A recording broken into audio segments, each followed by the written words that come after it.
Shalom saudara-saudara yang kasih Tuhan, puji Tuhan hari ini kita diberikan Tuhan kesempatan lagi untuk mendengarkan renungan firman Tuhan.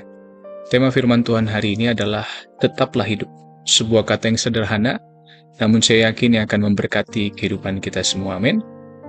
Saudara-saudara, dalam mengarungi kehidupan, menjalani kehidupan ini banyak pergumulan yang kita alami. Masalah, penderitaan hidup, baik secara pribadi maupun dengan keluarga, rekan kerja, bahkan juga sahabat, juga dengan orang-orang yang kita sayangi. Banyak masalah yang kita alami, pasti selama kita ada dalam dunia, ada begitu banyak pergumulan. Dan pergumulan-pergumulan tersebut tak jarang membuat kita ingin menyerah. Ada yang bilang saya malas hidup, bosan hidup. Bahkan ada beberapa orang yang menyakiti dirinya, dan juga mungkin di antara kita ada yang merasa ingin bunuh diri, saudara-saudara yang kasih Tuhan. Tetapi hari ini, firman ini disampaikan, renungan disampaikan kepada saudara, karena Tuhan begitu mengasihi kita, sehingga Tuhan mengingatkan kita lewat renungan hari ini. Tetap hidup, tetap bersuka cita, sebab Tuhan menyediakan hidup yang berkelimpahan dan penuh damai sejahtera dalam kehidupan kita. Amin. Saudara-saudara yang kasih Tuhan, jangan tertipu oleh kejahatan iblis, saudara-saudara. Tugas iblis atau kehendak iblis adalah mencuri, membunuh, bahkan membinasakan, saudara-saudara. Memang dia berusaha untuk menghancurkan kehidupan kita. Di dalam Yohanes 10 ayat 10 dikatakan, pencuri datang hanya untuk mencuri, membunuh, dan membinasakan. Aku datang, kata Yesus, supaya mereka mempunyai hidup dan mempunyai dalam segala kelimpahan. Pencuri di sini merujuk kepada iblis, saudara-saudara. Bahwa iblis memang ingin mencuri apa? Damai sejahtera kita, sukacita kita, bahkan mencuri iman kita, saudara-saudara. Dan juga ingin apa? Membunuh kita, membinasakan kita. Itulah sebabnya tema firman Tuhan ini menegaskan untuk kita, tetaplah kita hidup. Amin. Mari kita tetap hidup. Kita tetap tidak menyerah menjalani kehidupan ini, namun kita berkata bahwa aku mau hidup untuk Tuhan dan akan terus hidup bagi kemuliaan nama Tuhan. Setidaknya ada 3 poin penting yang membuat kita untuk tetap hidup, saudara, menjadi alasan bagi kita untuk tetap bertahan hidup. Yang pertama, Tuhan sangat mengasihi kita. Kamu berharga dan mulia di matanya. Di dalam Yesaya 43 ayat 40a dikatakan, oleh karena engkau berharga di mataku dan mulia, dan aku ini mengasihi engkau. Saya ulangi saudara, oleh karena engkau berharga di mataku dan mulia, dan aku ini mengasihi engkau. Demikian firman Tuhan. Tuhan mengucapkan kata yang indah ini, bahwa engkau berharga dan engkau mulia, dan aku mengasihi engkau. Kata Yesus kepada saudara, kata Allah yang hidup kepada saudara-saudara yang kasih Tuhan. Jadi kita mengerti bahwa kita sangat dikasihi Tuhan. Mari kita berkata, I'm loved by God. Tuhan sangat mengasihi saya.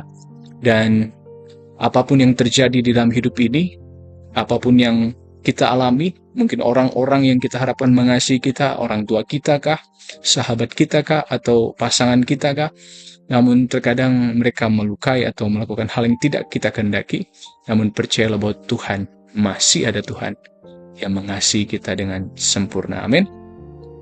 Dan yang kedua, saudara-saudara, alasan kita hidup adalah karena Yesus telah mati bagi kita, maka mari kita hidup bagi Dia. Jikalau kamu adalah alasan Yesus mati di kayu salib, maka biarlah Yesus menjadi alasan untuk kita tetap hidup. Amin. Jadi, Yesus menyatakan kemuliaannya, menyatakan kasih-Nya yang mulia bagi kehidupan kita dengan mati di kayu salib. Kita adalah alasan bagi Yesus mati di kayu salib. Maka marilah jadikan Yesus menjadi alasan bagi kita untuk tetap hidup. Amin. Dan yang ketiga, saudara-saudara, kenapa kita harus tetap hidup? Yang ketiga adalah karena Tuhan punya rencana yang indah dan besar di hidup kita. Yeremia 29 ayat 11 berbunyi seperti ini. Sebab aku mengetahui rancangan-rancangan apa yang ada padaku mengenai kamu. Demikianlah firman Tuhan. Yaitu rancangan apa? Damai sejahtera dan bukan rancangan kecelakaan. Untuk memberikan kepadamu hari depan yang penuh harapan.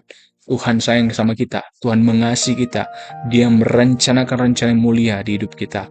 Mungkin masalah hidup yang kita alami hari-hari ini adalah rancangan iblis, saudara, di mana iblis mencoba untuk membuat kita tertekan, memakai orang-orang di sekitar kita untuk menfitnah, menggosipi, atau melakukan hal-hal yang tidak kita kehendaki. Bahkan masalah-masalah yang kita alami mungkin hari-hari menggoncangkan jiwa kita. Apakah ada di antara Bapak Ibu yang sedang goncang jiwanya, sesek di dadanya, karena begitu banyaknya problema kehidupan? Tetapi hari ini Tuhan datang kepadamu dengan firman ini, bahwa Tuhan mengasihimu dan Dia punya rancangan yang indah di hidupmu. Iblis dengan strateginya begitu jahat hendak menjatuhkan saudara, tetapi ingatlah ada tangan kanan Tuhan yang penuh kemenangan akan memegang saudara. Amin. Jadi tetaplah hidup saudara-saudara kasih Tuhan. Jangan berusaha untuk menyakiti dirimu. Jangan menyerah dengan kehidupan, apalagi jangan ingin membunuh dirimu sendiri. Tapi percayalah bahwa Allah mengasihi engkau. Iblis memang berusaha menjatuhkan engkau, tapi Tuhan memegang tangan kananmu dan memberikan engkau kemenangan. Amin. Jadi 3 alasan tadi menjadi alasan bagi kita untuk tetap hidup. Yang pertama, Tuhan mengasihi kita. Yang kedua, jikalau kamu alasan Yesus mati di kayu salib, maka jadikanlah Yesus alasan bagimu untuk tetap hidup. Dan yang ketiga, Tuhan punya rencana yang indah dan besar di hidup kita semua. Jadi intinya, maka bertahanlah dan terus berjuang untuk hidup bagi Kristus. Maka rancangan Bapa yang indah pasti digenapi dalam kehidupanmu. Setiap orang yang berjuang dalam kesetiaan kepada Tuhan pasti akan beroleh kemuliaan. Demikian firman Tuhan hari ini. Tetaplah hidup, sebab yang punya surga sangat mengasihi. Tuhan berkati. Shalom.